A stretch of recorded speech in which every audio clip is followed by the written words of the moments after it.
Bismillahirrahmanirrahim.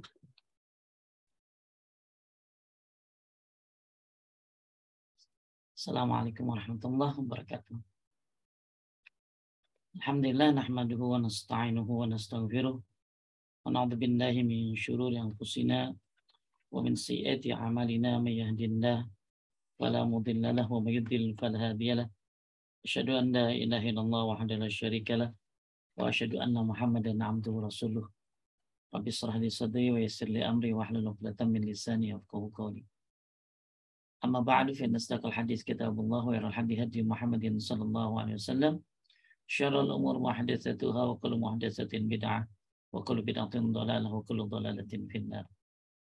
Bapak-bapak, ibu-ibu sekalian yang dimuliakan Allah, alhamdulillah pada hari ini lewat overseas mengaji, Allah mudahkan kita untuk ketemu lagi dalam bahasan membahas kitab Waktumu Dihabiskan Untuk Apa. Kita sudah pernah bahas tentang masalah-masalah yang sangat penting dalam kehidupan. Sampai-sampai Allah berfirman, wal asr, demi masa, demi zaman, demi waktu. Begitu pentingnya waktu, sehingga penulis Ustaz Yazid bin Abdul Qadir Jawas mendedikasikan buku ini agar kita semuanya terselamatkan dari menyia-nyiakan waktu. Karena min alamati aradillah 'anil 'abdi ayyajala syughlahu fi ma la ya'ni. Di antara tanda berpalingnya hamba dari Allah dari hamba, di antara tanda berpalingnya Allah dari seorang hamba adalah ketika hamba itu banyak melakukan amal yang tidak bermanfaat. Kita sudah bahas tentang macam-macam kekosongan waktu. Nah, ya, pertama ada kekosongan akal. Mudah-mudahan nggak dilupain.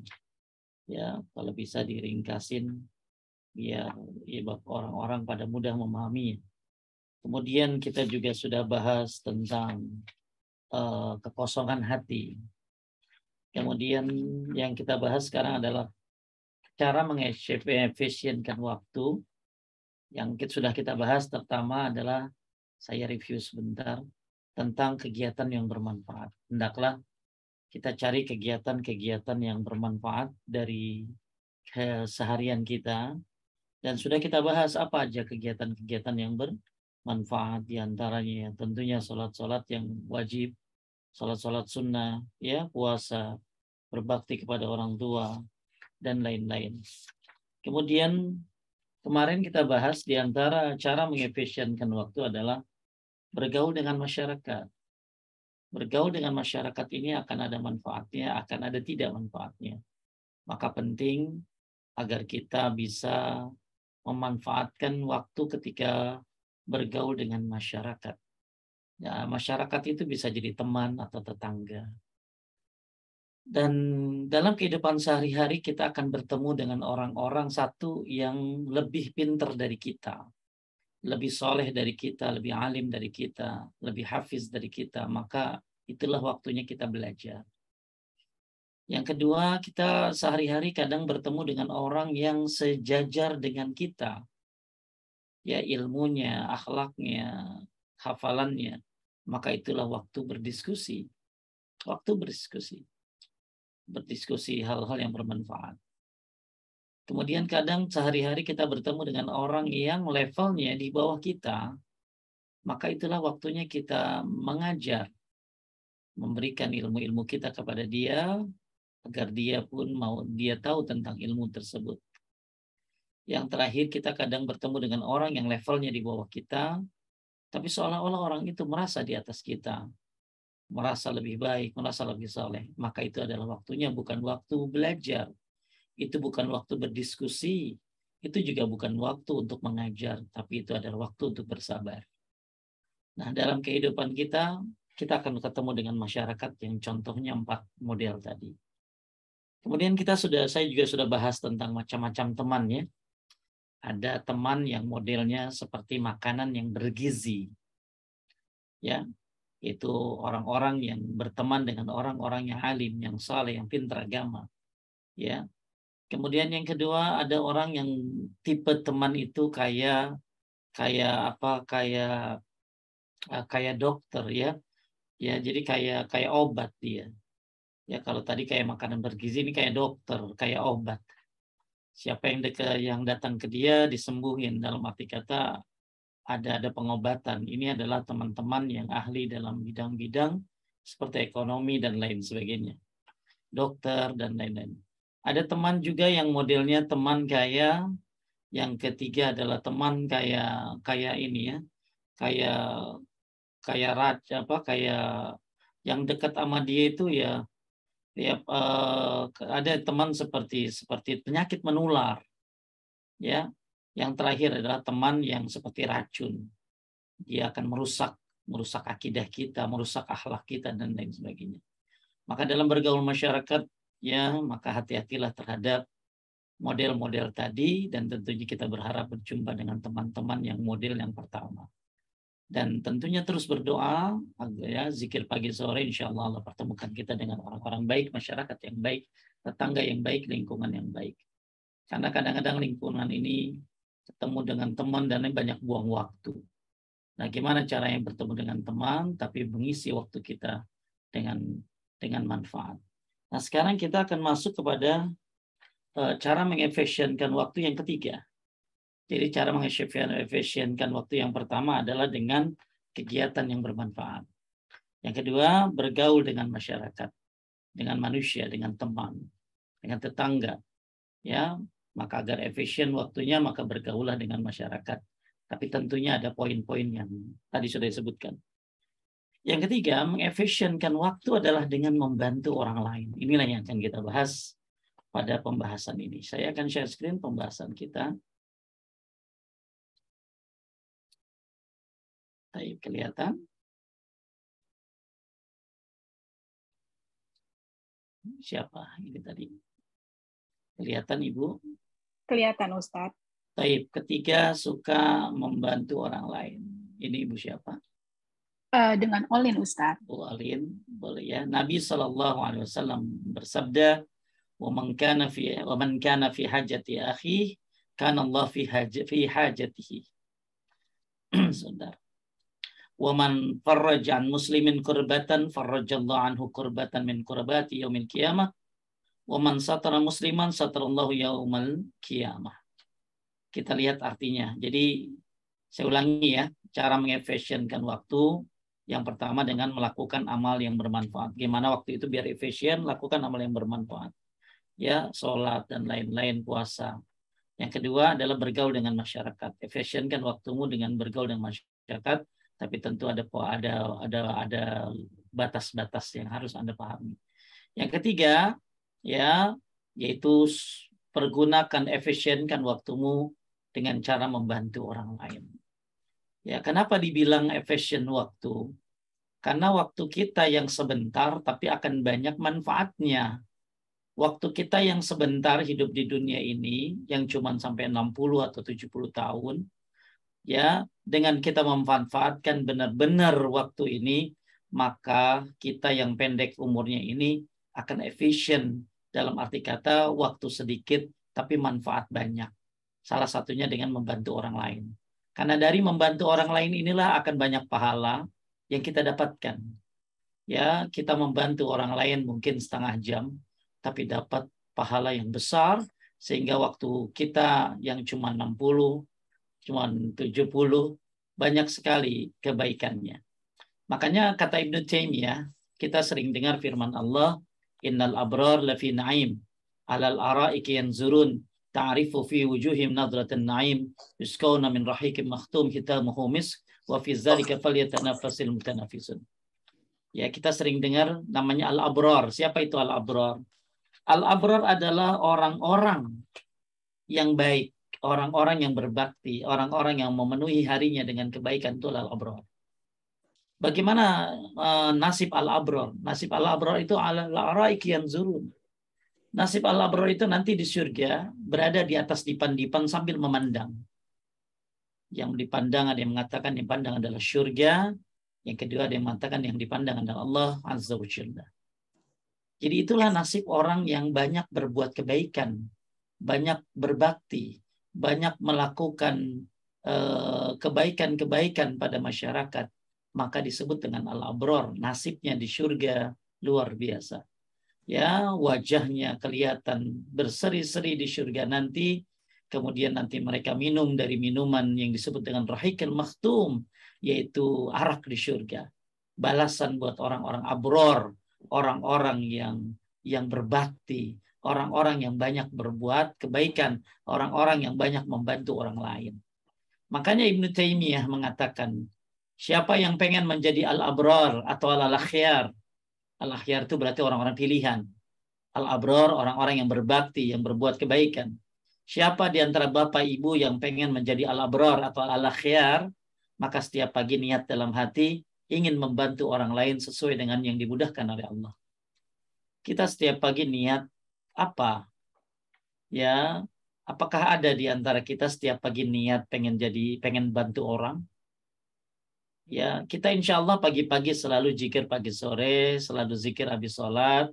Ya, kita banyak melakukan aktivitas sholat duha dan lain-lain. Tapi pernahkah kita setiap pagi berniat, saya ingin membantu orang lain setiap hari, sesuai dengan apa yang dimudahkan oleh Allah? Maka inilah al-abrar, inilah al-akhyar, yang insya Allah ya berada dalam taman-taman surga, berada dalam dipan-dipan surga. Maka orang yang suka membantu orang lain, ya apalagi tiap hari dia, maka ini akan membuat kita efisien waktunya. Kita mudah dapat surga dengan cara membantu orang lain. Bahkan kita dapat amalan yang hebat ketika membantu orang lain. Lihat artinya. Boleh siapa tadi? Olin, lanjut. Barang siapa? Iya, Ustaz.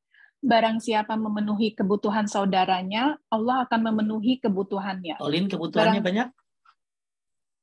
Banyak banget, Banyak. Ustaz. Maka supaya kita dipenuhi kebutuhan kita, penuhi kebutuhan orang lain. Ya, lanjut. Barang siapa?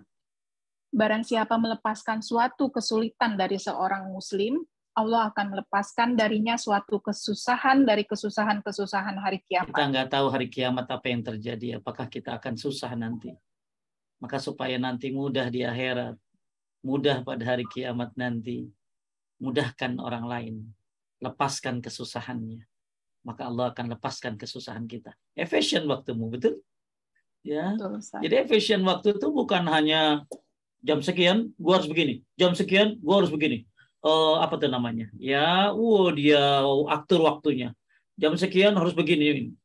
Efisien waktu, di antara cara mengefisienkan waktu selain melakukan amal-amal yang manfaat, bergaul dengan masyarakat, teman, keluarga, tetangga, yaitu dengan melakukan pertolongan kebaikan kepada orang lain. Karena waktumu akan efisien. Kenapa efisien? Waktumu cuma sebentar di dunia, tapi kamu dapat kesusahan di akhirat dihilangkan karena melepaskan kesusahan dari orang lain. Kebutuhanmu di dunia, di akhirat akan dipenuhi karena kau memenuhi kebutuhan orang lain di dunia ini. Lanjut, dan barang siapa? Dan barang siapa menutupi aib seorang muslim, Allah akan menutup aibnya pada hari kiamat. Ini lebih efisien lagi.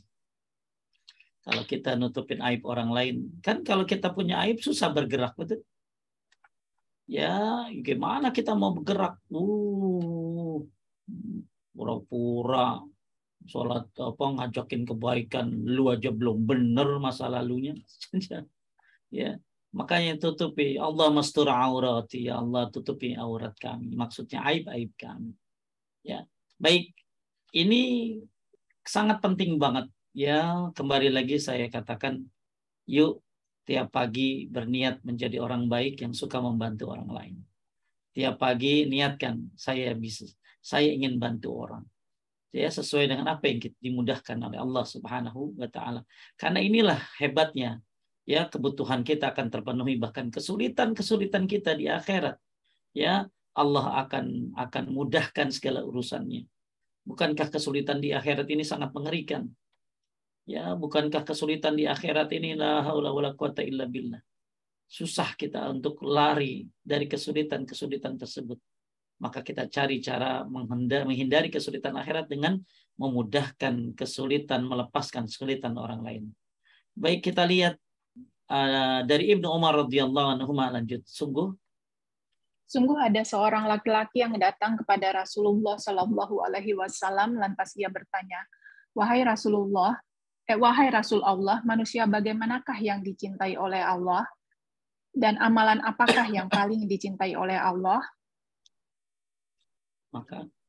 Maka Rasulullah Shallallahu Alaihi Wasallam menjawab, satu, manusia yang paling dicintai Allah adalah orang yang paling bermanfaat bagi sesamanya. Keren.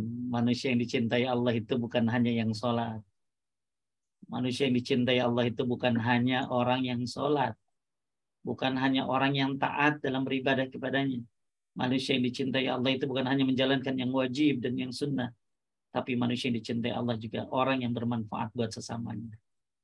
Ya, maka ini satu hal yang bagus, apalagi dalam hidup bertetangga. Ya, manfaatkah kita? Ya, lanjut. Dan amalan yang paling dicintai Allah Ta'ala adalah, kalau tadi yang paling dicintai, sekarang yang paling, kalau tadi kan amalan yang paling dicintai Allah adalah orang yang paling bermanfaat bagi sesamanya.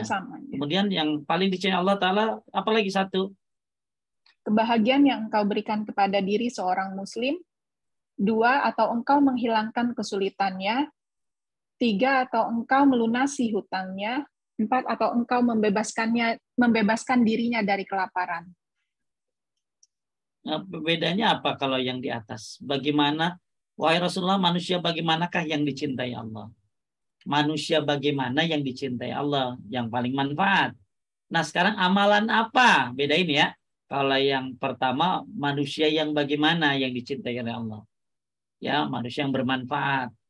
Kemudian yang kedua, amalan apa yang dicintai oleh Allah? Yang pertama adalah kebahagiaan yang kau berikan pada diri seorang muslim. Kalau Anda, akhlak baik itu ya, kalau Anda tidak bisa memujinya, maka jangan mencelanya. Anda tidak bisa membantunya, maka jangan menyusahkannya. Jadi ada beberapa poin-poin akhlak baik. Kalau Anda tidak bisa menguntungkannya, jangan merugikannya.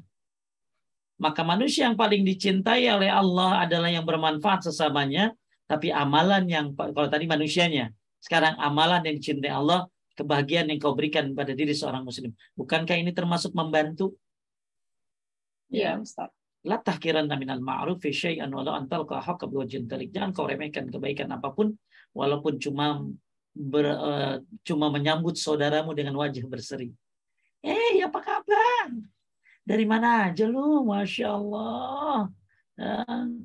Long time deh nggak ketemu. Long banget ya.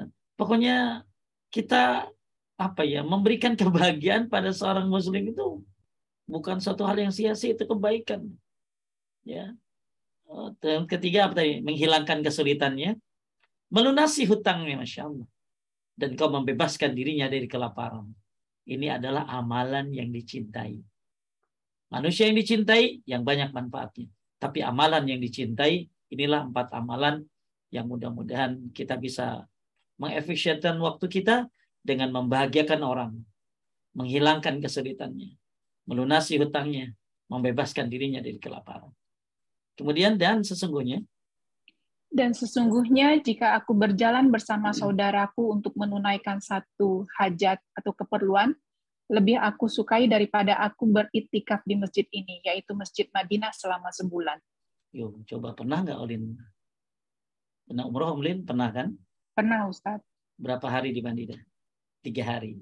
3 hari. 4 apa 4 hari? 3 hari, Madi kan ke 9 hari. Madinah 3, betul. Makkah 4. Makkah 3. Ya. Karena kan saya gayet jadi tahu. Jadi 9, kalau 10 bisa jadi Mekahnya 5 hari. Nah sekarang gini, siapa yang pernah di Madinah itikaf 1 bulan? Ya, apalagi cuma 3 hari datangnya. Itu juga bukan di itikaf, belanja. Setiap pulang dari masjid 1 kresek. Pulang dari masjid 1 kresek. 5 kali ke masjid 5 kresek. Ya, ibu-ibu pulang dari masjid bawa mukena sajadah baru, ya, bukan itikaf itu mah. Jadi masya Allah ya, menunaikan satu hajat keperluan saudaraku lebih aku sukai daripada beriktikaf di masjid ini, yaitu 1 bulan. Jadi siapa yang pengen iktikaf di Masjid Nabawi? Siapa yang pengen iktikaf di Masjid Nabawi 1 bulan? Maka berjalanlah bersama saudaranya. Tunaikan hajatnya. Adik perlu apa? Aku butuh makan, lapar. Ayo, Om beliin. Berjalan bersamanya, beliin. Butuh apa? Aku butuh obat, mami sakit. Yuk, aku beliin. Aku butuh apa? Ya, aku butuh PS4. Itu nggak boleh, nggak usah dibeliin itu mah.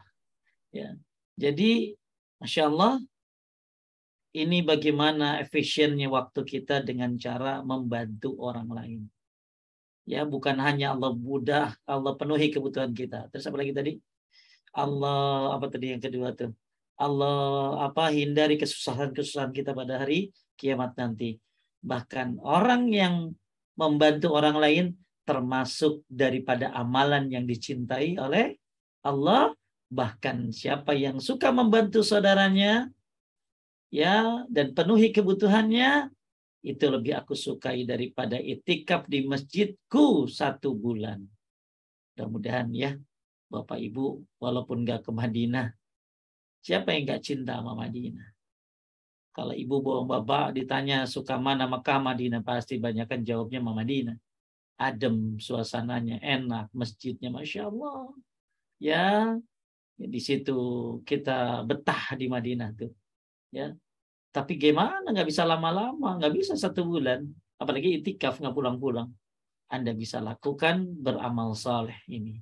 Ya, amal saleh ini yaitu membantu saudaramu penuhi kebutuhannya, maka ini lebih lebih disukai oleh Nabi daripada itikaf di Masjid Nabawi 1 bulan. Ya. Kemudian lanjut dari Hasan Al-Basri. Bismillah, Ustaz. Oh iya. Gimana? Bismillah Ustaz, saya bantu baca ya Ustaz. Siapa ini? Risa Ustaz. Kamu kayak adik kakak sama itu. Adik kakak Maulin. Lanjut. Ya. Dari Hasan Al-Basri rahimahullah. Sungguh jika aku memenuhi hajat keperluan saudaraku, semuslim itu lebih aku sukai ketimbang aku sholat 1000 rakaat. Pernah Risa sholat 1000 rakaat? Enggak Ustaz. Ya, Olin pernah sholat 1000 rakaat. Jangankan kamu, saya juga nggak pernah sholat 1000 rakaat. Kayak apa sholat 1000 rakaat sulitnya? Tapi Masya Allah, ya, memenuhi hajat keperluan saudara kita. Maka yang paling bagus, saudara kan ada 2, saudara rahim, saudara semuslim. Maka saudara rahim didahulukan, baru saudara sesama muslim. Maka siapa yang memenuhi hajatnya, keperluannya, sesuai dengan kemampuan kita ya, lebih aku sukai ketimbang aku sholat 1000 rakaat. Siapa yang mengatakan ini? Hasan Al-Basri. Ya. Kemudian dari Ibnu Umar, lanjut. Dari Ibnu Umar radhiyallahu anhu berkata, Rasulullah Shallallahu alaihi wasallam bersabda, seandainya aku berjalan bersama saudaraku untuk suatu kebutuhan, lebih aku sukai daripada aku beriktikaf 1 bulan di masjidku ini. Barang siapa? Barang siapa yang berjalan bersama saudaranya muslim untuk sebuah kebutuhan yang akan ia selesaikan, maka Allah akan mengokohkan kedua kakinya pada hari di mana kaki-kaki itu tergelincir. La haula wala quwwata illa billah. Kita ngeri banget nanti lewat di atas sirat. Sampai Nabi aja berdoa, selamatkan, selamatkan. Ya, Masya Allah, di atas sirat, di bawahnya neraka. Yang kalau batu dilemparkan ke bawah baru sampai 70.000 tahun perjalanan, 70 tahun baru sampai ke dasarnya. Segitu dalamnya neraka. Segitu besarnya neraka sampai matahari dan bulan pun masuk neraka bagaikan 2 ekor sapi. Begitu mengerikan ketika ada orang tergelincir di atas sirat menuju neraka. Maka gimana takutnya kita terhadap neraka? Bagaimana ngerinya kita di jalan di atas sirat? Maka supaya Allah kokohkan kaki kita ya. Allah kokohkan kaki ini di atas sirat. Maka kita bisa melakukan berjalan bersama saudara semuslim untuk sebuah kebutuhannya yang diselesaikan Ya, kalau memang makan lapar ya sampai kenyang. Kalau memang haus ya sampai hilang hausnya. Kalau memang butuh bayaran sampai dibayar. Ya, dia hutangnya sampai diselesaikan. Maka Allah akan mengokohkan kedua kakinya pada hari kiamat, di mana kaki-kaki itu tergelincir. Ini efisien banget ini, man. Amal yang yang mungkin mudah ya, asal kita mau. Apalagi buat orang-orang yang punya kemampuan materi. Cuman kita kira-kira tahu nggak hadisnya gitu loh. Makanya harta ini akan murah kalau kita ngerti ilmunya. Bil ilmi takunun nufus wal amwal rahisah fi jalbi ridallah. Gara-gara ilmu yang namanya harta ini jadi murah gitu. Ngumpulin duit capek, tiba-tiba dikeluarin dengan mudahnya. Kalau dia punya ilmu nggak ada kata sulit. Begitu mudahnya dia keluarkan. Karena bukan untuk dia di sini, karena ini demi kebaikan dia juga. Ya, maka benar ini efisien waktu kita yang cuma sebentar di dunia, tapi Masya Allah fantastis yang kita dapatkan dengan cara menolong kebutuhan saudaranya. Ya, semoga Allah kokohkan kaki kita di atas sirat sehingga kita selamatkan dari tergelincir. Bahkan lebih baik ketimbang sholat 1000 rakaat. Bahkan kata Nabi tadi lebih baik daripada ibadah di Masjid Nabawi selama itikaf di Masjid Nabawi selama sebulan. Bahkan disebutkan tadi amalan yang paling Allah cintai. Ya, kita lihat bagaimana Ibnu Qayyim al-Jauziyah rahimahullah mengatakan dulu. Lanjut. Dulu Syekhul Islam Ibnu Taimiyah selalu berusaha keras untuk bisa membantu memenuhi kebutuhan-kebutuhan orang lain. Karena dia mengetahui sesungguhnya setiap kali dia menolong orang lain, Allah akan menolongnya. Betul nggak? Siapa Iya. yang menolong orang lain, Allah akan menolongnya.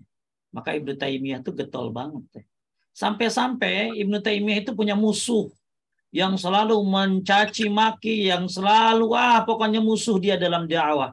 Begitu mati, ya maka musuh itu keluarganya ditanggung pembiayaannya oleh Ibnu Taimiyah. Ini Ibnu Taimiyah suka banget nolong. Lanjut.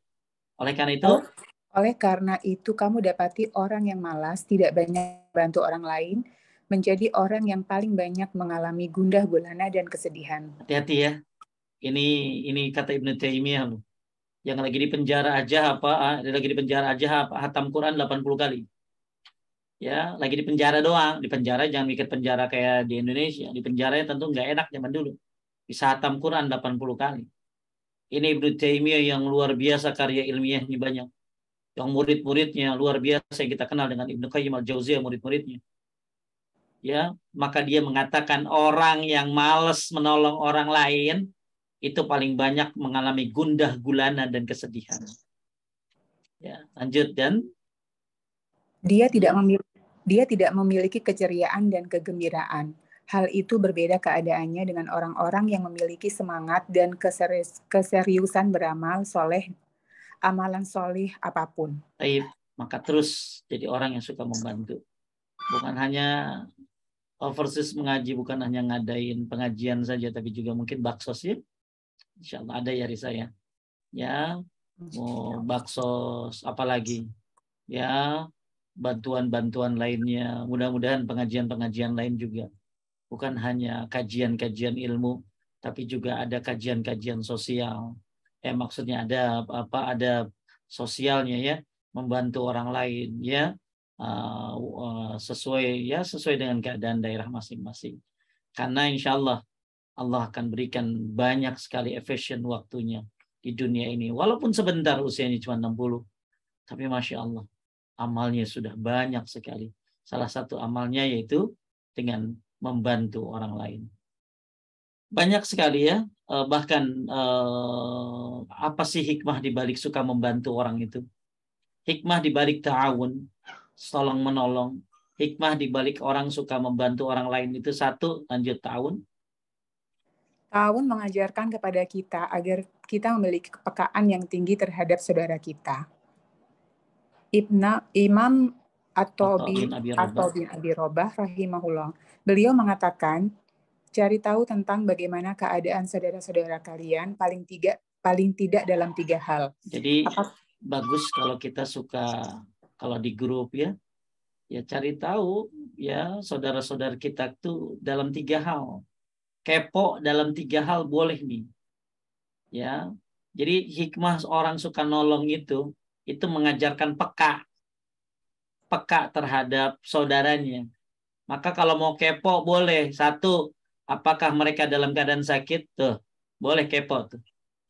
Ini kayak yang dikepoin apa? Risa? Yang ditanya, maksudnya gimana Ustaz? Biasanya orang kalau kepo apa, ibu-ibu? Biasanya keponya yang nggak jelas ya. Ada sale tuh. Ada diskon. Ada ini. Ya, gimana sih emang lakinya kenapa sih gitu loh? Emang bener ya kemarin dia habis di ini. Oh, emang bener. Nggak usah lah. Kepoin saudara-saudara kita dalam 3 hal. 1, apa mereka dalam keadaan sakit? Ya, kalau memang sakit, menjenguk. Ya, jenguk orang sakit itu pahalanya gede loh. Didoakan oleh 70.000 malaikat. Ya, orang jenguk orang sakit itu. Dan berada di taman-taman surga dia. Sampai tenggelam. Ya, berada di dalam taman-taman surga. Kemudian, apabila mereka sibuk menghadapi sesuatu yang membuat tidak nampak, tidak hadir tengah-tengah kita, maka bantulah mereka. Mungkin lagi sibuk sehingga nggak kajian. Kenapa udah lama nggak kajiannya? Oh, ternyata ya dia lagi sibuk ya pindahan rumah. Kita bisa tolong ya. Senang banget ya punya saudara nolong bantuin. Supirnya bantuin tuh lagi ngangkat-ngangkat. Ya, ingat banget saya, Masya Allah tuh pindahan itu. Ya, udah banyak banget barang ya, alhamdulillah. Ibu-ibu pada nurunin ya, supir-supirnya, pembantu-pembantunya untuk bantuin ngangkat. Ya. Kemudian yang ketiga, kalau memang dalam keadaan lupa, keadaan lalai, maka ingatkan. 3 hal Anda boleh kepo sama saudaramu. Kalau dia tanya keadaannya sakit enggak? Kalau sakit jenguk. Kalau enggak sakit, alhamdulillah. Sibuk enggak? Kenapa dia jadi udah lama enggak kajian? Ya, maka ternyata ada kesibukan lain. Nah, kalau kita bisa bantu ya bisa. Kalau enggak ya doa. Kemudian kalau memang dia lagi lalai, iya dia nih ya, maka ingatkan dia. Ya, maka Masya Allah, Bapak Ibu sekalian yang dimuliakan Allah, inilah banyak sekali terutama tahun itu ya. Intinya sedikit saya bahas tentang keutamaan tahun tadi, pahala-pahalanya. Taib, ngerti ya? Mudah-mudahan rajin ta'awun. Kemudian kita kembali lagi kepada kitabnya. Yang kelima, yang keempat. Ya, yang keempat. Ngerti Risa? Poin yang ketiga nih, suka bantu orang? Iya, Ustaz, Ya, insya Allah. mudah-mudahan jadi abror ya. Abror itu apa tadi? Orang-orang yang berbakti, orang-orang yang berbuat kebajikan. Ya, suka bantu orang lain karena memang luar biasa pahalanya besar. Yang keempat, 5 perkara supaya waktu kita efisien, maka lakukanlah contoh dari apa yang disampaikan oleh sahabat-sahabat Nabi Sallallahu Alaihi Wasallam. Ya, apa aja supaya kita waktunya efisien ini, maka Anda bisa mencontoh apa yang disukai oleh sahabat-sahabat Nabi. Yang poin yang keempat adalah 5 perkara yang disukai oleh para sahabat Rasulullah Sallallahu Alaihi Wasallam. Mereka para sahabat radhiyallahu anhum ini suka apa aja sih, gitu loh ya. Lanjut, ada 5. Ada 5 perkara yang senantiasa diperhatikan oleh para sahabat Nabi Shallallahu Alaihi Wasallam. Perhatian mereka terhadap 5 perkara tersebut merupakan bukti bagaimana mereka memanfaatkan waktu dengan sebaik-baiknya dan menjaga setiap detik dari umur mereka agar tidak sia-sia. Jadi kalau kita tadi udah bahas, diringkasin Naturis ya 4 ya. udah 4 tuh ya. 1 apa? Waktu supaya efisien tuh. 1 ya. Tadi melakukan amal yang manfaat.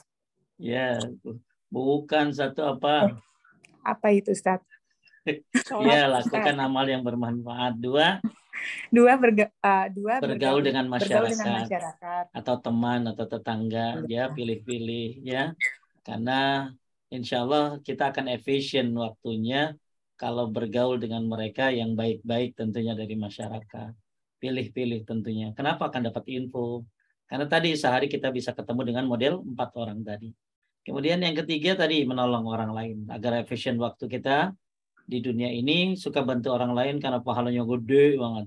Yang keempat, nah kita lakukan kebiasaan-kebiasaan yang disukai oleh para sahabat Nabi agar umur tidak sia-sia. Apa aja tuh? Lanjut. 5 perkara tersebut ialah bagaimana yang dikatakan oleh Imam Al-Jauzi rahimahullah. Lanjut, 5 perkara. 5 perkara yang selalu dilakukan oleh para sahabat Nabi Muhammad SAW dan orang-orang yang mengikuti mereka dengan baik. 1. Senantiasa berpegang teguh pada jamaah atau kaum muslimin. 2. Mengikuti sunnah Nabi SAW. 3. Memakmurkan masjid.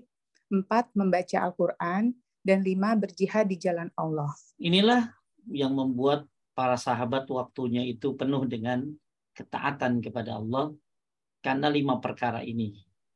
Di antaranya adalah 1, berpegang teguh kepada jamaah.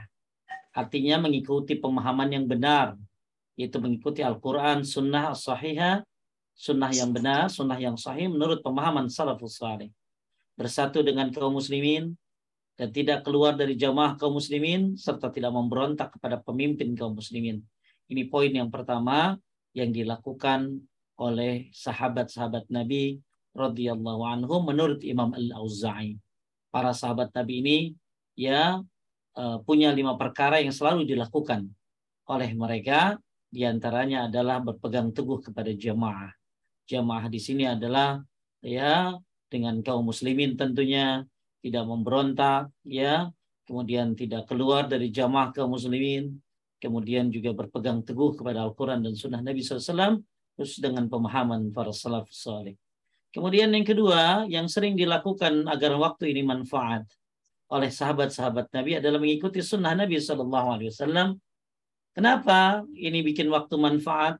Allah Subhanahu wa taala berfirman, bikin waktu efisien misalnya, laqad kana lakum fi Rasulillahi uswatun hasanah liman kana yarjullaha wal yawmal akhir wa dzakarallaha katsira. Artinya sesungguhnya telah ada pada diri Rasulullah SAW itu suri teladan yang baik bagimu, yaitu bagi orang yang mengharap rahmat Allah dan kedatangannya hari kiamat dan ia banyak menyebut Allah. Taib, ya. Jadi kenapa bikin waktu efisien mengikuti sunnah?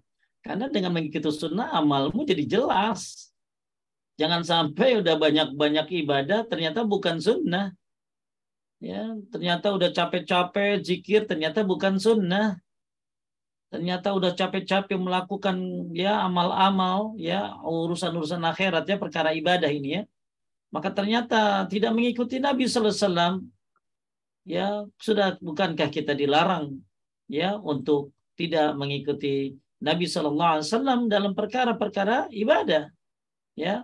Ahdatsa fi amrina ma laysa minhu fa huwa raddun.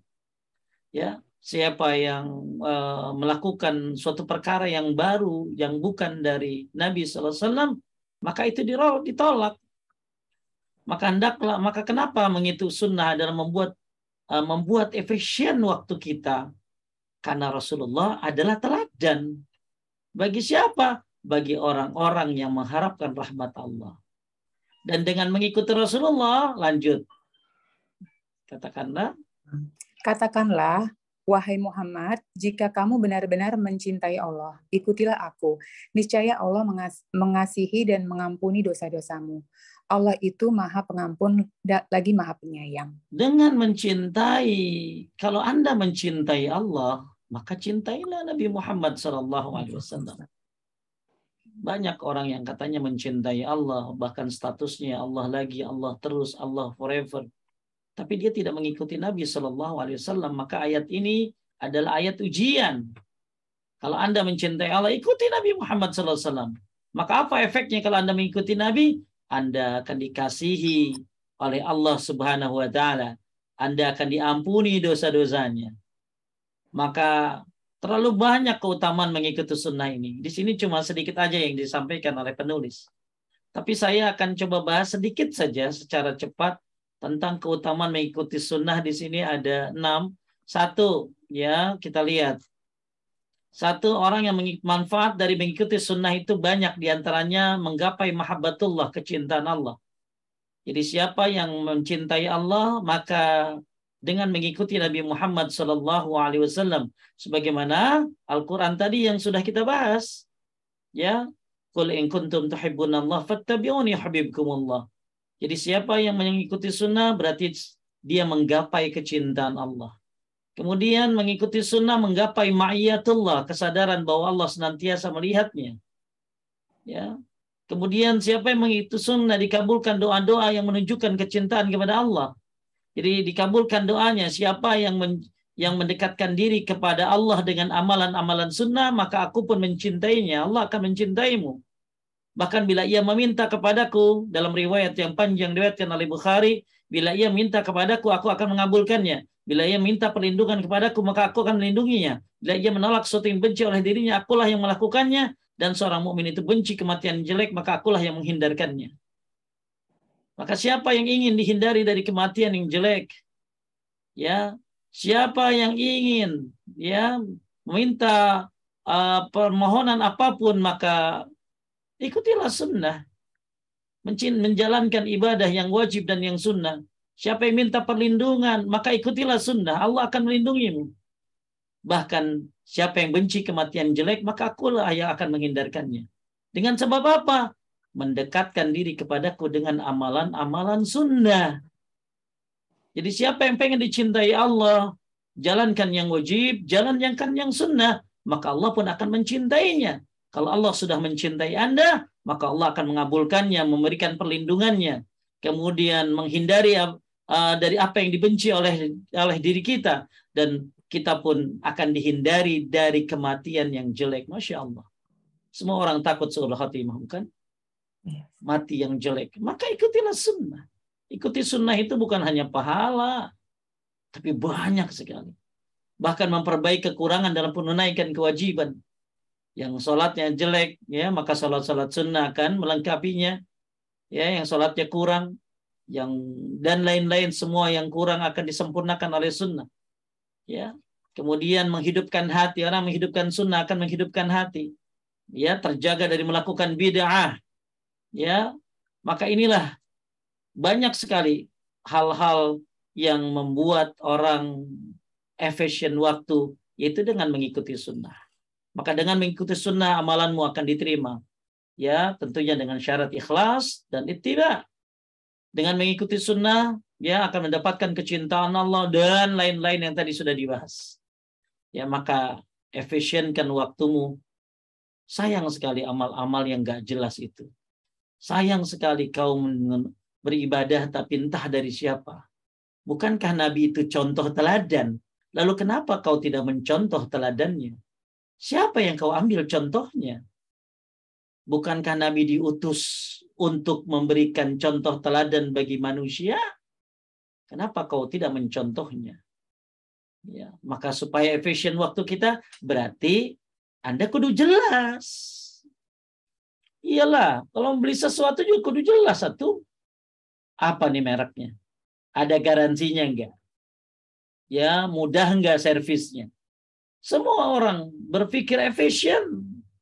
Wah, ada yang jauh no. Ngapain cari yang jauh? Udah jauh, kagak jelas, garansi kagak ada. Cari yang dekat. Garansi jelas. Orang mau beli sesuatu pasti cari yang terbaik. Cari yang efisien. Ngapain jauh-jauh kalau ada di sini? Ngapain Anda cari contoh yang lain? Sedangkan contohmu yang terbaik ada, yaitu Nabi Muhammad SAW.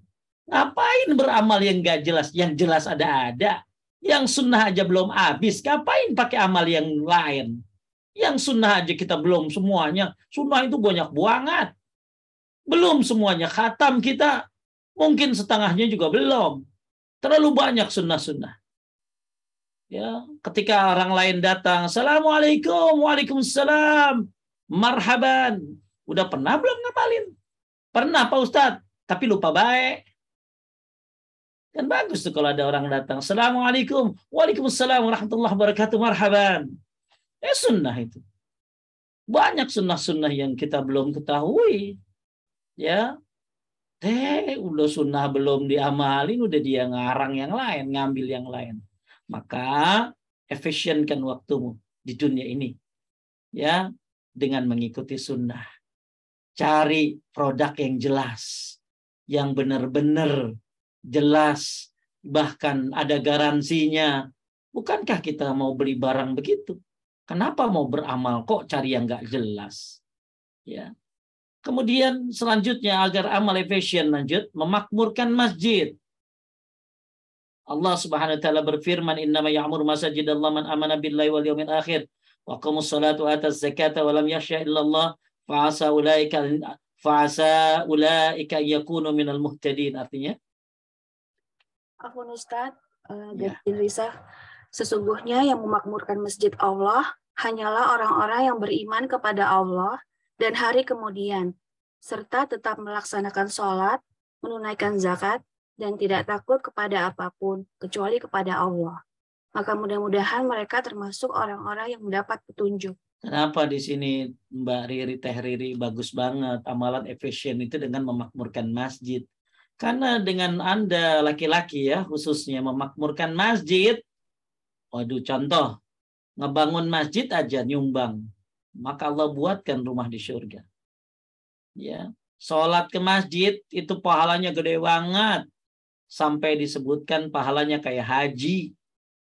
Tamu Allah, orang ke masjid itu tamu Allah.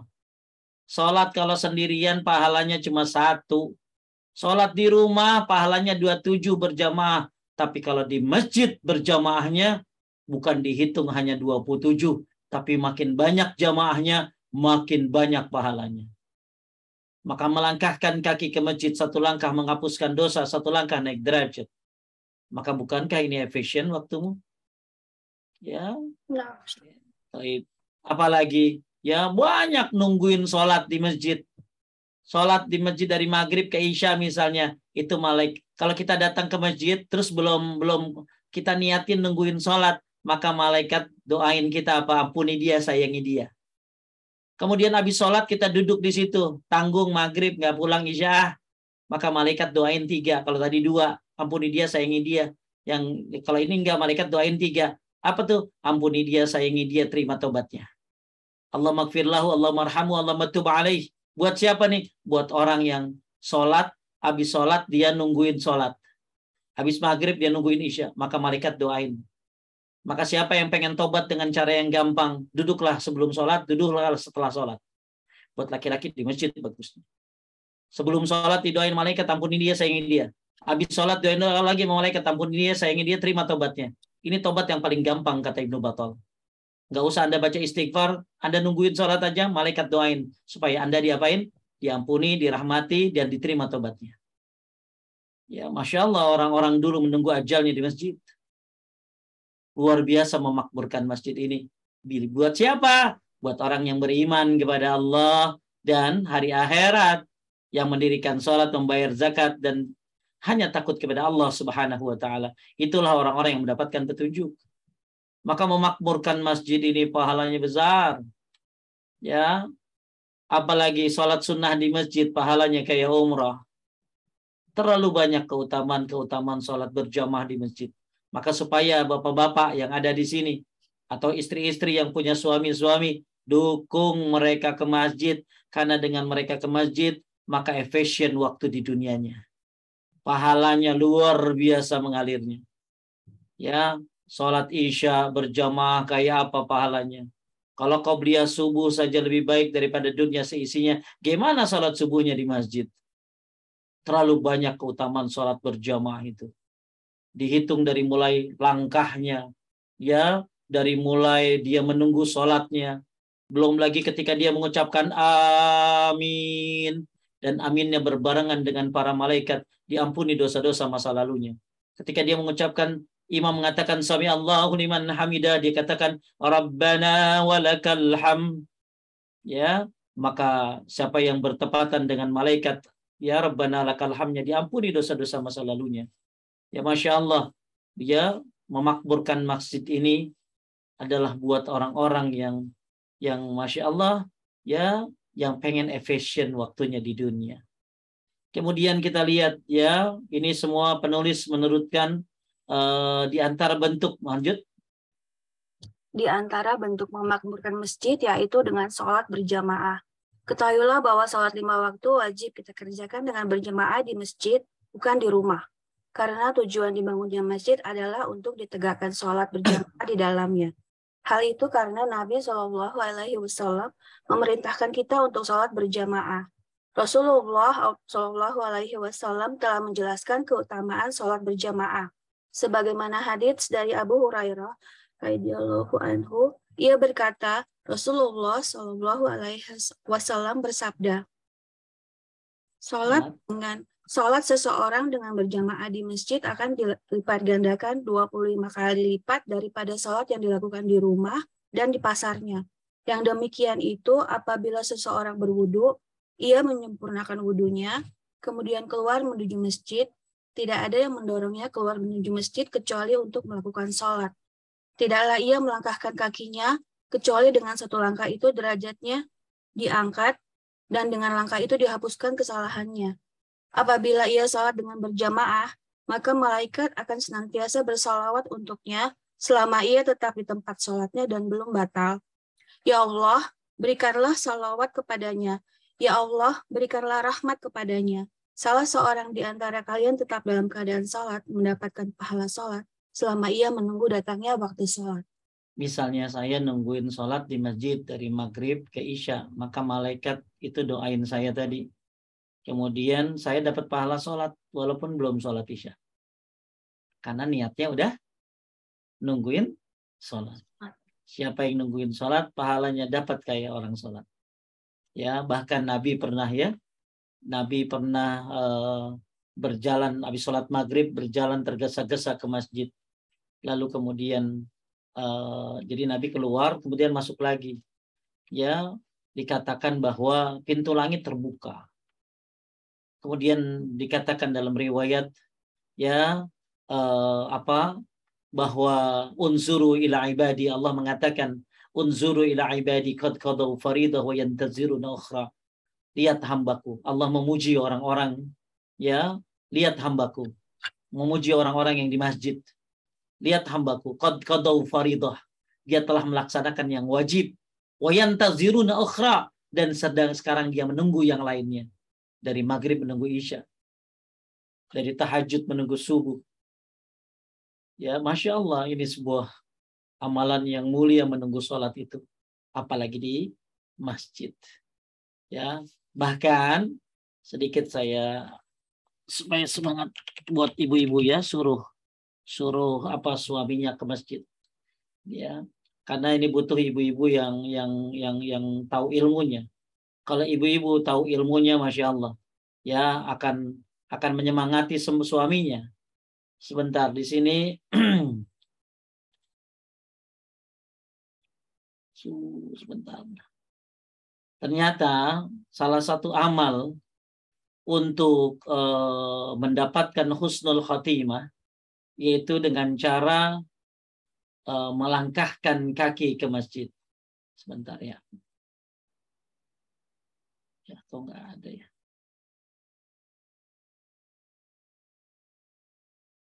Sebentar ya, ya, sabar.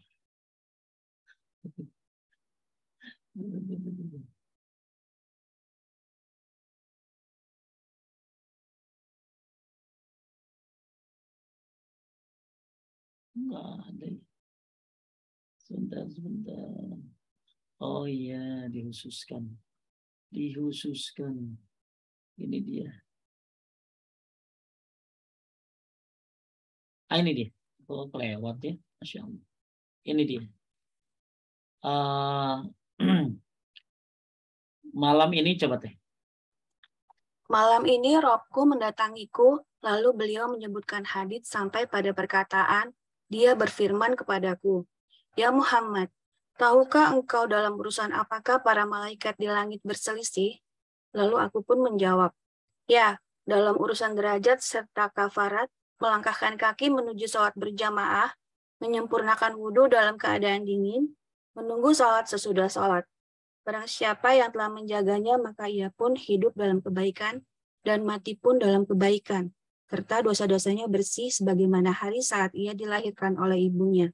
Jadi barang siapa yang pengen hidup dalam kebaikan dan mati pun dalam kebaikan, serta dosa-dosanya bersih sebagaimana ia dilahirkan oleh ibunya, ngapain tuh? Satu, melangkahkan kaki menuju sholat jamaah. Kemudian menyempurnakan wudhu dalam keadaan dingin selama tidak berbahaya. Menunggu sholat sesudah sholat. Siapa yang menjaganya, hidup baik, mati baik, dan dosanya seperti bayi baru dilahirkan oleh ibunya. Hebatnya orang yang suka melangkahkan kaki kemana? Kemana? Ke masjid. Ya, Masya Allah. Ini butuh ibu-ibu yang tahu ilmu nih. Yang yuk ke masjid yuk. Ya awal-awal ibu-ibu nganterin nggak apa-apa. Yang penting ibu-ibu pengen memotivasi suami ke masjid. Riri tinggal di mana? Hong Kong? Di Abu Dhabi, Ustaz. Oh, di Abu Dhabi. Gampang masjid sana ya? Alhamdulillah. Ya. Iya banyak kan sana ya? Ya. Ya di Abu Dhabi. Insya Allah di Hong Kong gampang, Riza, masjid? Alhamdulillah ya. Ustaz bisa sih kalau mau ke masjid. Ya. Agak jauh. Mas agak jauh ya? Ya mudah-mudahan dimudahkan ya. Mudahkan untuk bisa sholat berjamaah di masjid. Itu yang di Hong Kong aja semangat. Ya, yang di Amerika semangat. Sampai ada berita viral, mungkin ada yang tahu. Ada seorang anak sekolah di Korea Selatan ya. Ya, sekolah di Korea Selatan, dia izin minta sholat Jumat. Izin. Ya, butuh waktu mungkin ya 1 jaman naik kereta ya dan lain-lain. Tapi itu berita viral seorang anak yang sekolah di Korea Selatan minta izin untuk sholat Jumat. Ya, Masya Allah, perjalanan jauh, tapi akhirnya dia bisa sholat Jumat. Luar biasa. Di Indonesia, masjid berapa 1 kilo ada. Sangat mudah. Ya, ada ibu-ibu bertanya sama saya, "Ustaz, anak saya kalau sholat, anak saya tuh 2 laki-laki. Kalau sholat di rumah, terus posisi saya di mana ya Pak Ustadz ya?" Ngapa anak ibu sholat di rumah? Dia kan masjidnya jauh Pak Ustadz. Nah emang jauhan mana sama tempat kursus? Bahasa Inggris, kursus ini matematik, ya jauhan tempat kursus di Pak Ustadz ya. Dianterin nggak ke tempat kursus? Dianterin. Kenapa ke masjid nggak dianterin? Iya ya. Bu, anak ibu suruh ke masjid. Anterin dia ke masjid. Beri semangat dia ke masjid. Itu jadi amal jariah. Ibu bakalan efisien waktunya. Ibu kagak ke masjid ibu kan, tapi di rumah dapat pahalanya dari anak yang ke masjid, dari suami yang ibu suruh ke masjid. Ibu nggak ke masjid, tapi pahalanya dapat dari suami yang ke masjid, dari anak-anak yang ke masjid. Karena suami mau tamu Allah yang mau ke masjid, anak-anak mau tamu Allah yang laki-laki mau ke masjid, siapin deh tuh semuanya perlengkapannya. Waktunya diingetin, 5 menit lagi azan ya. Ya, ayah 5 menit lagi mau azan. Mau siap-siap, udah disiapin semuanya, ya sarungnya, pecinya, minyak wanginya, sebelum berangkat semprot dulu, apanya? Bukan mukanya, bajunya, pakai minyak wangi, ya iringi dengan pandangan mata, buka garasinya, kalau perlu nyalain mobilnya, nggak bisa juga tuh anterin. Ibu nggak ke masjid, tapi pahalanya dapat dari suami dan anak-anak. Ya, enak banget, efisien banget, Bu, waktumu. Ke masjid kagak, tapi dapat pahalanya dari anak-anak dan suami. Ibu mati. Anak sudah terbiasa ke masjid. Masya Allah. Ibu mati, amal-amal anak yang ke masjid ini terus mengalir kepada ibu. Ini efisien banget waktunya orang ke masjid itu. Ya, maka butuh ibu-ibu yang hebat. Ya, yang akhlaknya baik ngasih taunya tentunya ya. Suami saya kan pasti, suami saya Pak Ustadz, suami saya Pak Ustadz. Ya, ya banyak cara lah. Ya, pokoknya bisa dengan cara-cara ya anaknya dulu dah disolahin dah. Kalau misalnya lakinya nggak bisa, keras, daripada berantem Pak Ustadz, ya udah anaknya deh. Anaknya suruh ke masjid. Insya Allah mungkin suami nggak nurut sama istri, tapi biasanya nurut sama anak ya. Biasanya nurut sama anak. Ya, karena anak ya pasti akan, orang tua akan mikir, wah, gua harus jadi contoh nih. Semoga dimudahkan ya Bu ya. Nah, ini penulis menyebutkan di sini tentang bagaimana hukum berjamaah buat laki-laki ya. Ya, penulis menyebutkan hukum berjamaah bagi laki-laki itu wajib berdasarkan firman Allah surat Al-Baqarah ayat 43. Kemudian berdasarkan hadis dari Nabi SAW dari Ibnu Abbas radhiyallahu anhu, Rasulullah SAW bersabda, man sami'an nida falam yatih fala salata lahu illa min uzrin. Artinya lanjut. Barang siapa mendengar azan kemudian tidak mendatanginya, maka tidak ada sholat baginya. Sholatnya tidak sempurna, kecuali karena ada uzur. Siapa yang dengar azan lalu tidak datang ke masjid, maka sholatnya tidak sempurna, kecuali karena ada uzur. Apa uzurnya? Hujan lebat. Uzurnya diantaranya sakit berat, bukan sakit panok. Sakit berat, nggak bisa ke masjid. Tapi sahabat-sahabat Nabi, ya, mereka dibopong ke tempat soft sholat, dibopong saking pengen ke masjidnya. Ya, bahkan ketika ada orang yang mau syakaratul maut, tiba-tiba lagi syakaratul maut, dia dengar azan, dia bilang, antarkan aku ke masjid. Ya, antarkan aku ke masjid. Ada lagi sakit, nggak apa-apa, maksain, sama nggak bahaya. Ya, bepergian orang safar boleh untuk tidak berjamaah di masjid. Ya, kemudian hujan lebat, ya. Tapi kalau maksain Pak Ustadz, nggak apa-apa, ada mobil. Zaman dulu hujan lebat susah jalan karena padang pasir jadi lumpur. Kalau zaman sekarang, ya semua udah konblok, semua udah aspal, lebih mudah. Ada mobil lagi. Ya, ada mobil lagi. Ya, pakai mobil udah. Gak apa-apa, basah-basahan dikit. Ya, hujan lebat Pak Ustadz, ya nggak apa-apa kalau nggak ke masjid mah. Cuma ya kalau bisa ke masjid, ya ke masjid, ya ada mobil. Ya, sekarang tiap masjid udah ada payung tuh yang ada satpam yang bawain payung. Ya, lebih mudah sekarang mah. Ya. Tapi masalahnya ya hatinya mau nggak ke masjid gitu. Cuaca dingin.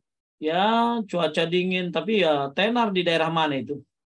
Walaupun lagi hujan salju, mereka sholat berjamaah, Masya Allah. Ya, di kita kagak ada salju. Dingin juga dingin berapa? Ya, bukan dingin cuacanya, dingin hatinya. Kemudian uzur lain yang dijelaskan oleh syariat. Jadi salat berjamaah di masjid wajib kecuali uzur-uzur yang sesuai syariat. Ya, bahkan di sini coba ada pertanyaan banyak nggak? Ada yang nanya nggak? Ada Ustadz. Banyak nggak? Kalau yang di chat ada, tapi yang lalu-lalu juga masih banyak yang belum dijawab. Pertanyaan dulu. Ditandain, difotoin ya. Risa difotoin Tereri sampai sini ya. Siap. Difotoin. Ya. Sampai halaman 43. Tapi kita takutnya banyak pertanyaan. Silakan kalau ada yang nanya. Iya, saya bacakan yang di chat dulu ya Ustadz.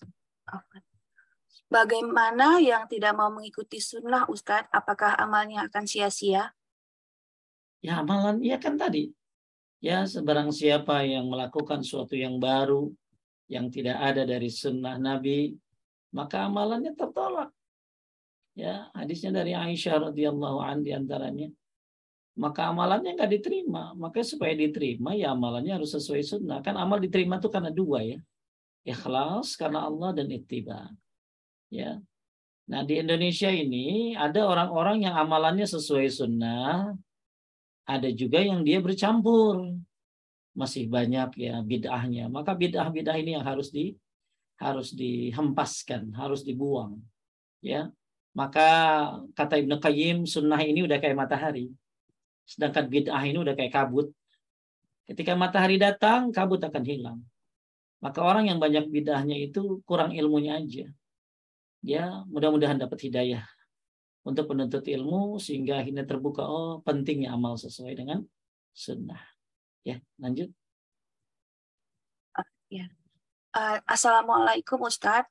Bagaimana menasihati keluarga yang susah untuk sholat subuh dan isya di masjid? Apakah tergolong orang yang munafik? Jazakallahu khairan.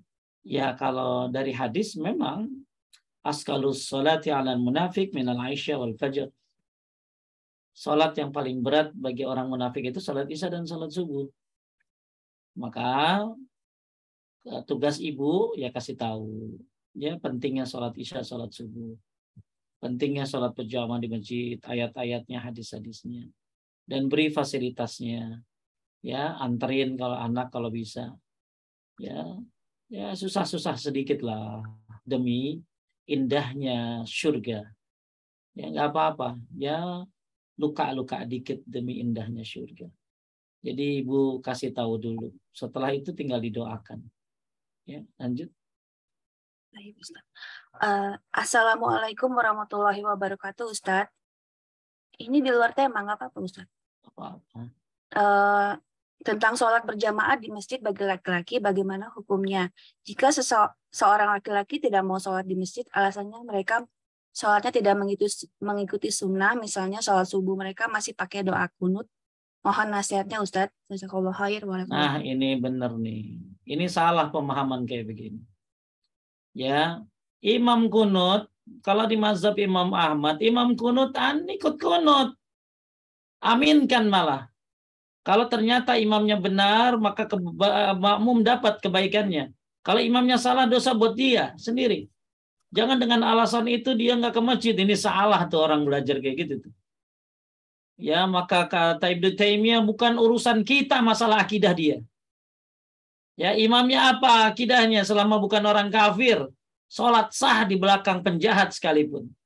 Misalnya, ada orang penjahat jadi imam. Ya, tetap sah selama dia bukan orang kafir. Jadi, ada orang beralasan saya nggak ke masjid karena masjid di sebelah sana kagak sesuai sunnah. Ini orang nyari alasan. Ya, ini orang nggak belajar tentang ilmu sholat berjamaah itu kayak apa. Coba baca tuh kitab-kitab fikih tentang adab-adab sholat berjamaah.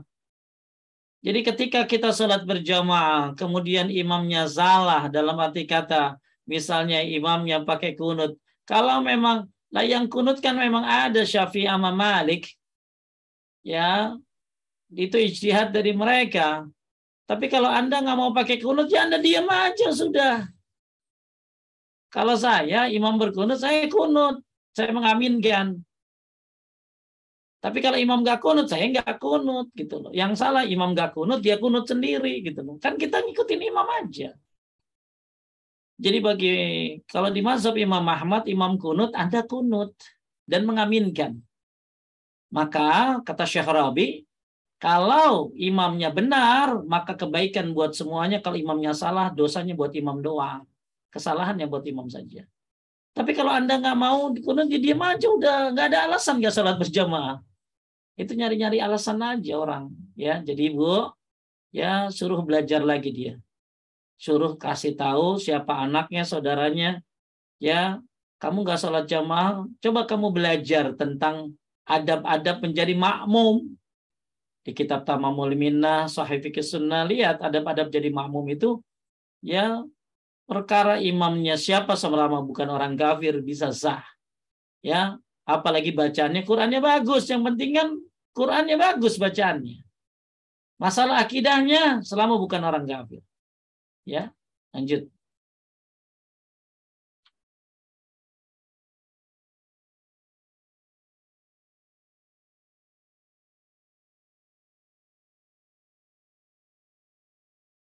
Ayo, halo. Iya Ustadz. So, Pertanyaannya banyak banget nih Ustadz. nggak apa-apa. Yuk, mumpung masih ada 20 Ya, menit.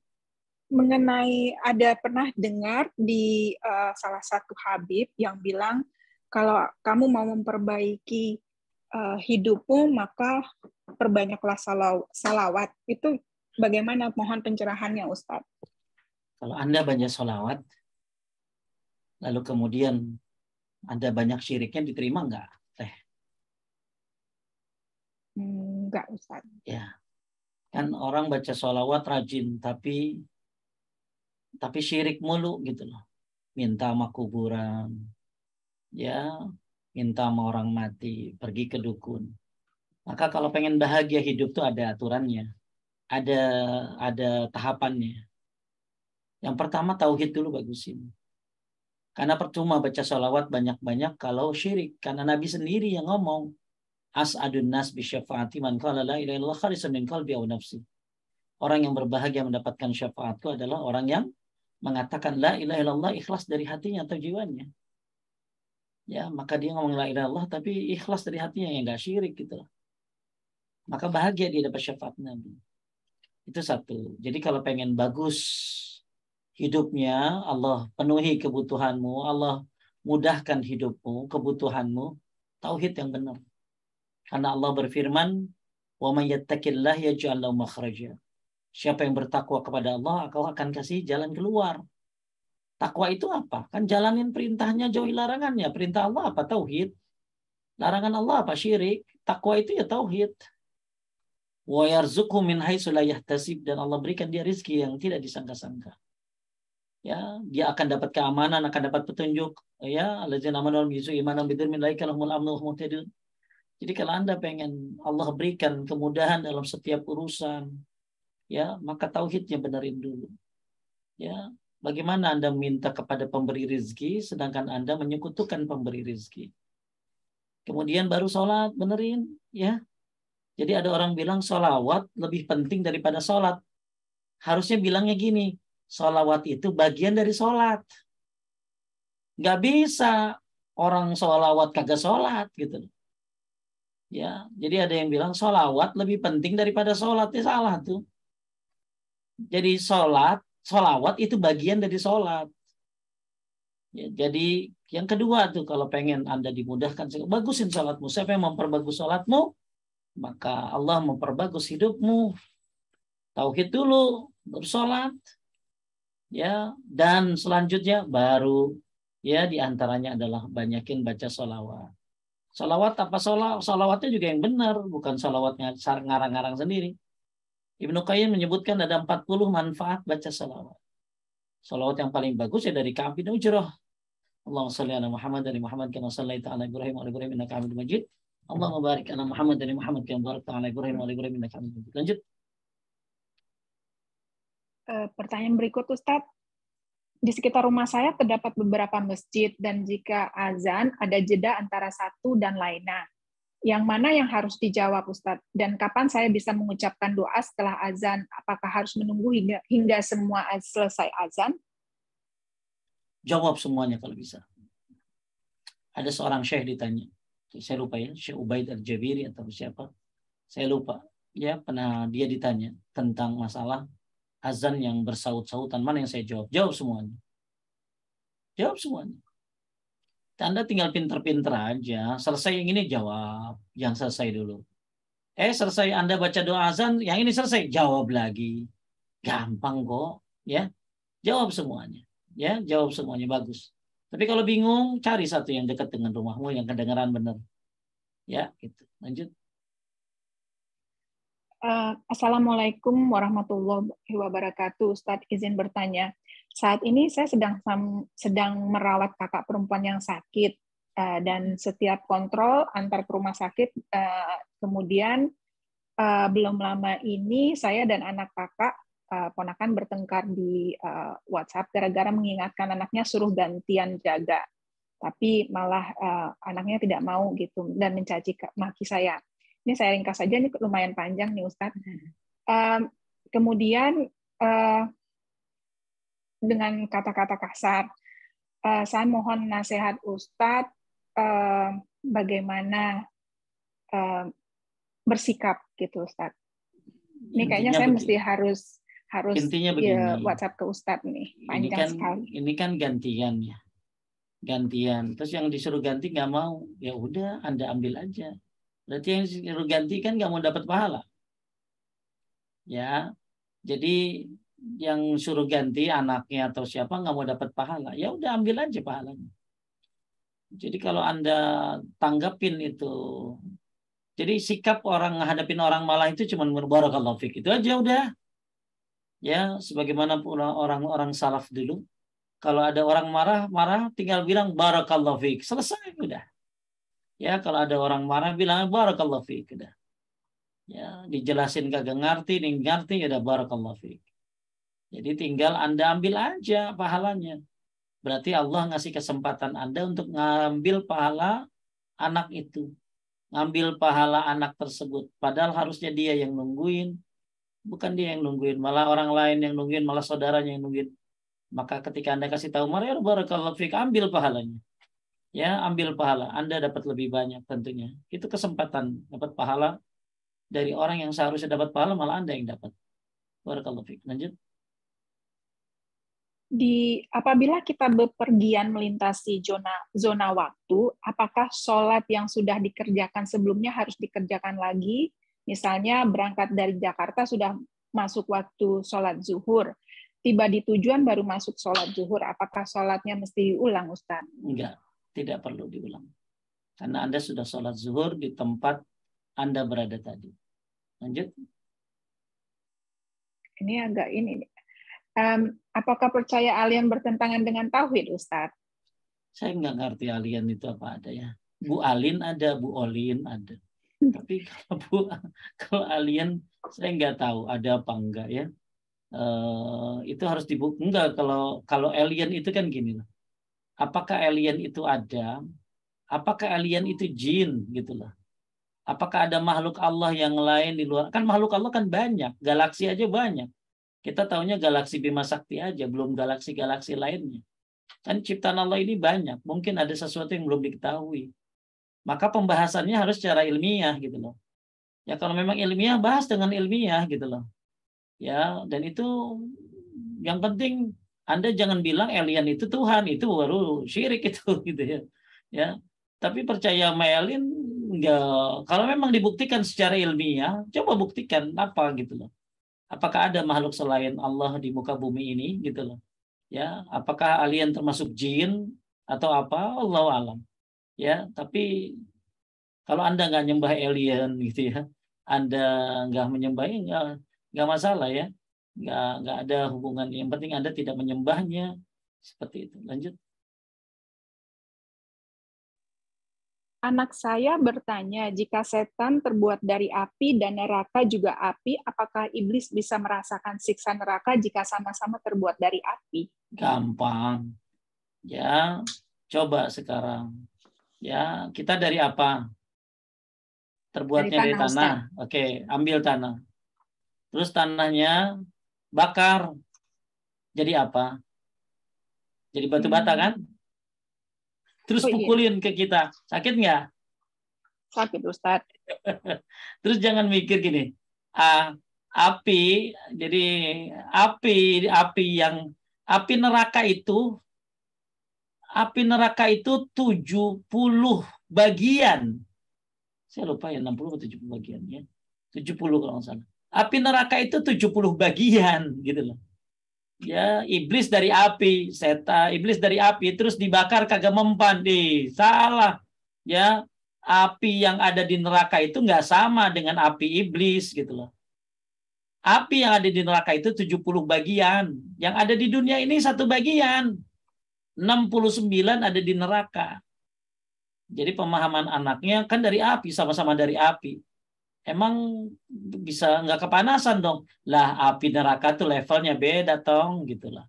Api neraka itu levelnya 70 kali api dunia gitu ya.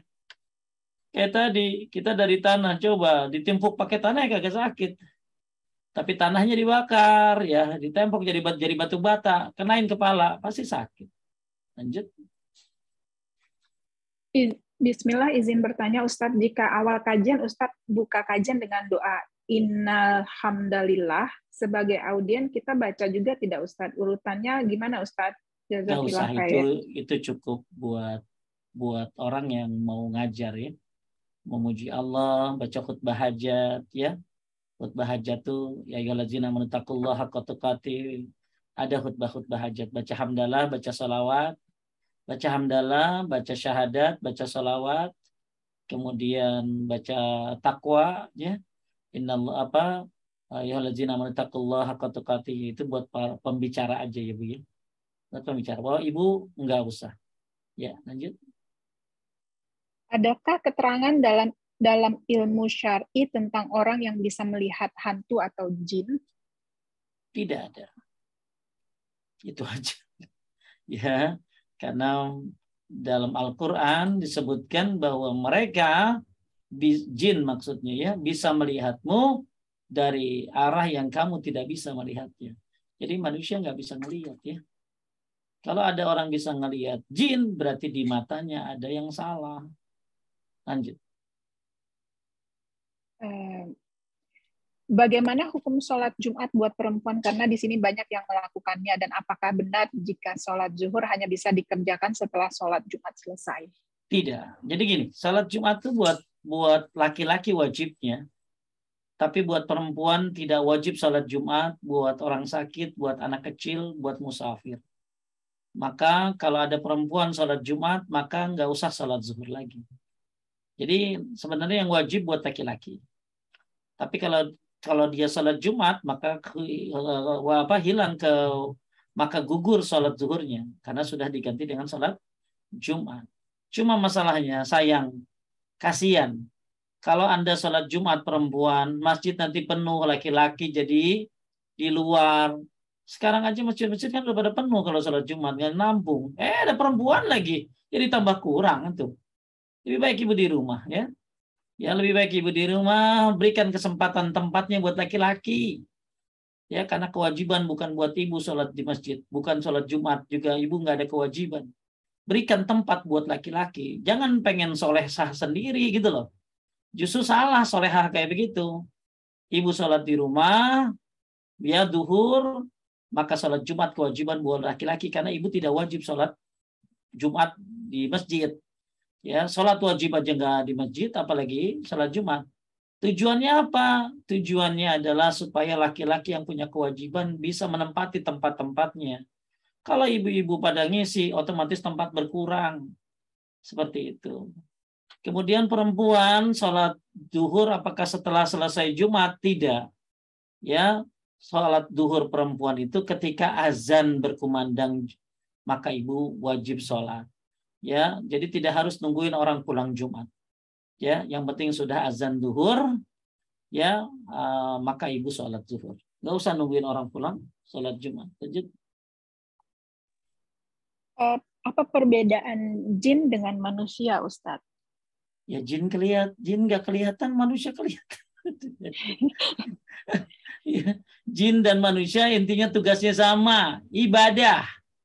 Jangan sampai kita merhatiin jin, kita nggak merhatiin diri sendiri. Tugas kita yang penting sama. Wa ma khalaqtul jinna wal insa illa liya'budun.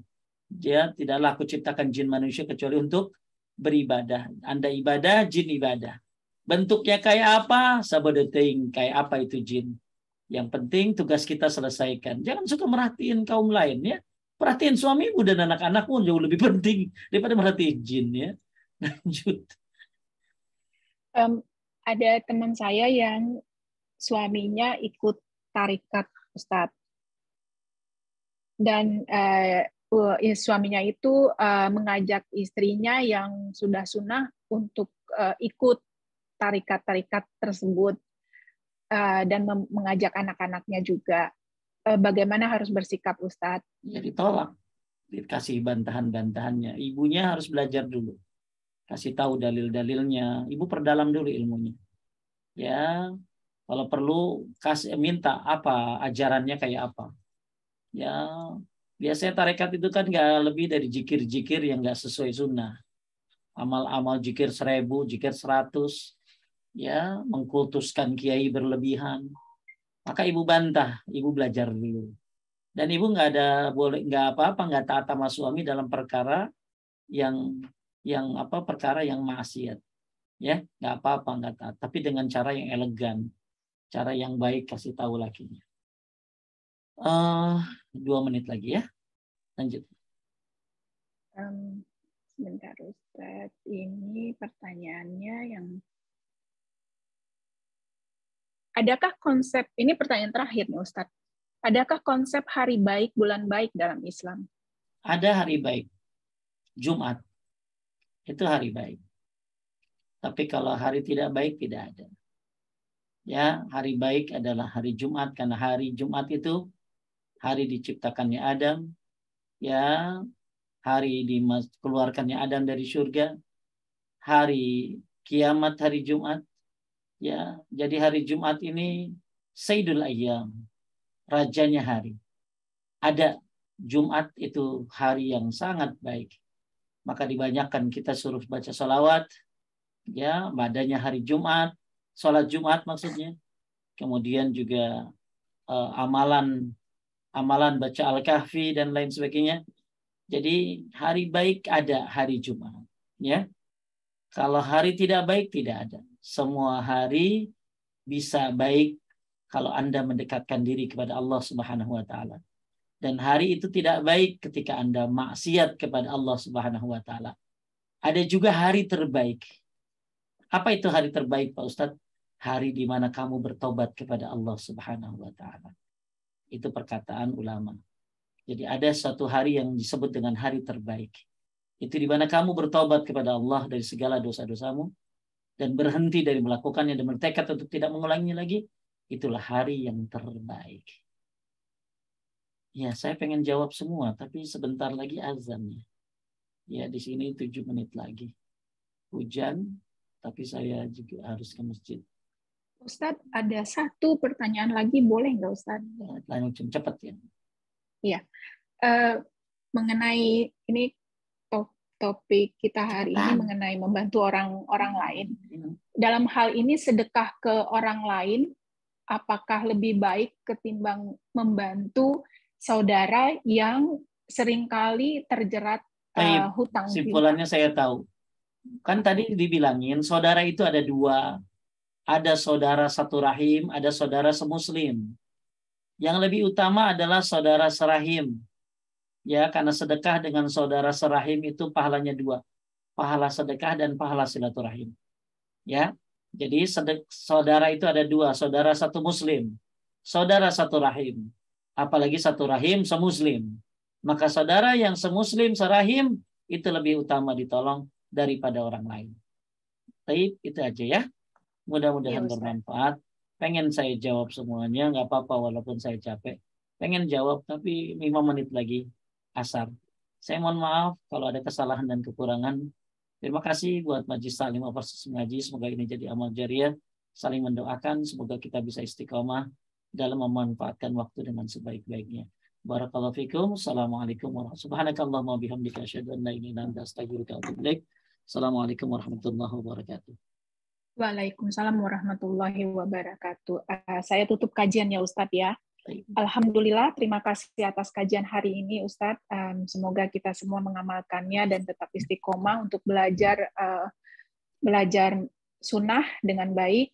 Jazakumullah khair, barakallahu fiik atas partisipasi semua jemaah. Mohon maaf atas segala kekurangan. Insya Allah kita berjumpa lagi pada kajian yang akan datang. Info kajian akan kami posting di media sosial kami, Overseas Mengaji. Terima kasih pada semua pihak yang telah membantu terlaksananya kajian pada hari ini. Taqabbalallahu minna wa minkum. Saya selaku host pengganti, mohon izin dan mengundurkan diri. Assalamualaikum warahmatullahi wabarakatuh.